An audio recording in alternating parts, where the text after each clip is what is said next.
நீ அழைக்கப்பட்டவனாய் இருந்தால் கர்த்தருடைய சத்தம் உங்களுக்கு கேட்கும். உன் வேதத்தினுடைய மகத்துவம் எப்போ புரியுது தெரியுமா? You are chosen one.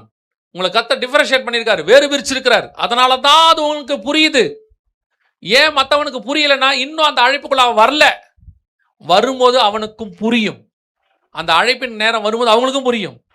நீங்க என்ன நினைச்சுக்காதீங்க, அவங்களுக்கு புரியாது, நடக்காது. அதே நேரத்தில் இன்னொன்று நினைக்கணும், உங்களுக்கு புரியுது பார்த்தீங்களா, அப்போ உங்களுக்கு தெரியணும் கர்த்தர் என் மேல் திட்டம் வைத்திருக்கிறார். கர்த்தருக்கு என் மேல என்ன இருக்குது? ஒரு திட்டம் இருக்கு. அதனால தான் என் காது திறக்கப்பட்டிருக்கு. அதனால தான் கர்த்தர் பேசுறது எனக்கு என்ன செய்யுது? புரியுது அப்படின்னு சொல்லி நமக்கு அது புரியணும். அந்த அழைப்பு உள்ளவனுக்கு கர்த்தர் பேசுகிறது நன்றாய் புரியும். அழைப்பு இல்லாதவனுக்கு என்ன செய்யாது? இப்போதைக்கு அது புரியாது. அதனால அந்த புரியாததுனால அவனை ஒதுக்கி தள்ளவும் வேண்டாம். புரியறதுனால நீங்கள் நானும் பெரிய ஆள்னு அர்த்தமும் கிடையாது. சிலர் சொல்லுவாங்க, எப்படி இந்த வசனத்துக்கு எப்படி இப்படி ஒரு விளக்கம் நாங்க கேட்டதே இல்லம்பா. அது வேற ஒன்றும் இல்லை, இந்த கழுதை வாய் திறக்கணும்னு அவர் முடிவு பண்ணியிருக்கிறார். எல்லா கழுதையும் என்ன செய்யாது?